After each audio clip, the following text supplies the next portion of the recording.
Assalamualaikum warahmatullahi wabarakatuh. Izin perkenalkan diri. Nama saya Ibnu Abdurrahman dari jurusan Mesin Universitas Sultan Ageng Tirtayasa.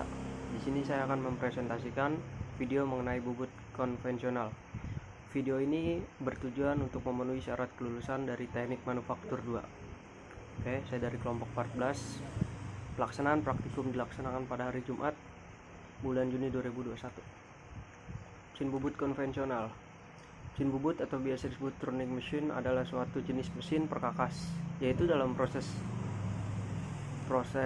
kerja benda bergerak memutar dan menggunakan mata potong pahat sebagai alat untuk menyayat benda kerja tersebut. Jadi mesin bubut konvensional ini bergerak secara memutar, benda dicekam dan pahat mendekati benda kerja untuk proses penyayatan. Kayak fungsi utama mesin bubut konvensional adalah untuk membentuk benda-benda berpenapang silindris. Jadi fungsi dari mesin bubut ini adalah hanya bisa digunakan untuk benda yang hasil dari benda tersebut berbentuk silinder. Kayak contohnya ini poros lurus, poros bertingkat, dan ulir pada poros. Oke, parameter utama pada setiap proses pembubutan adalah kecepatan putar, jarak pemakanan, kedalaman pemotongan, dan material benda serta jenis pahat. Jadi parameter yang diutamakan pada proses tersebut adalah kecepatan putar, itu RPM disesuaikan, jarak pemakanan.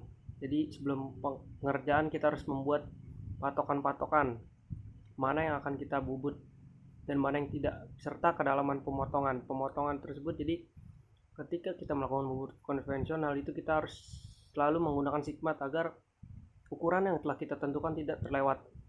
Dan material benda kerja, materialnya juga ditentukan. Ini akan berdampak pada pahat yang akan digunakan. Pembubutan adalah proses cutting atau kecepatan benda dilalui oleh pahat pada bagian keliling benda kerja. Jadi pembubutan pada dasarnya adalah penyayatan benda kerja dengan dilakukan oleh pahat. Oke, ini ada bagian-bagian mesin bubut. Nah, benda kerja pada mesin bubut itu diletakkan di sini. Nah, ini cekam, ini tile stuck. Gunanya apabila benda bubut terlalu panjang, maka dia akan dibantu oleh tile stuck untuk center atau pegangan agar tidak goyang ketika didekatkan dengan pahat atau ketika penyayatan dilangsungkan. Nah, ini ada eretan untuk mengatur gerak dari pahat itu sendiri. Nah, ini toolbox atau tombol-tombol yang ada pada mesin bubut. Jadi kita bisa mengatur kecepatan dari perputaran benda kerja tersebut. Nah, ini hasil yang bisa digunakan atau proses mesin bubut itu sendiri itu bisa fetching, taper turning, contour, turning, tempering, cut off,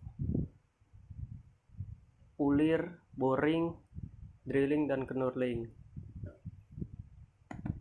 Nah, ini pada praktikum saya itu membuat seperti ini benda kerjanya. Jadi ini benda kerja poros lurus.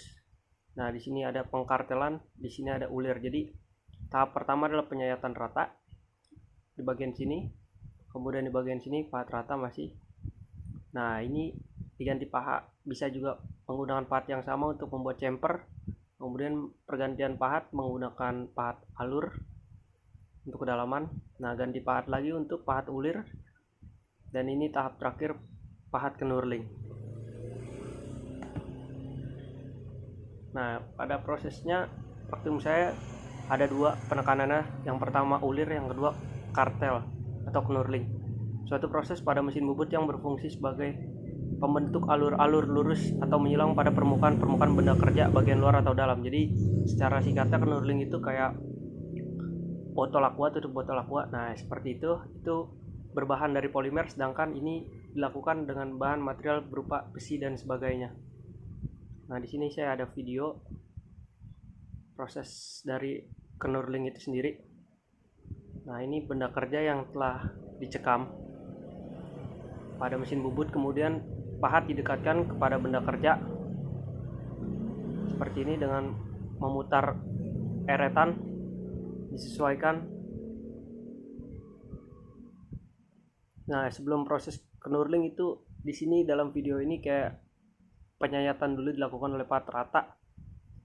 Fungsinya mungkin dia menyesuaikan dengan diameter yang dia inginkan. Nah, jadi setelah diameternya sudah sesuai pemasangan pahat knurling, nah ini prosesnya, pahatnya berputar seperti itu. Nah, perputaran dari mesin bubut ini sendiri tidak terlalu kencang, itu kisaran, nah kalau di video ini kisaran dari 50 sampai 80 rpm. Jadi apabila terlalu kencang dia akan tidak efektif. Jadi perlahan sambil pahatnya juga ditekan agar kedalaman yang kita inginkan pada proses knurling tersebut dapat tercapai.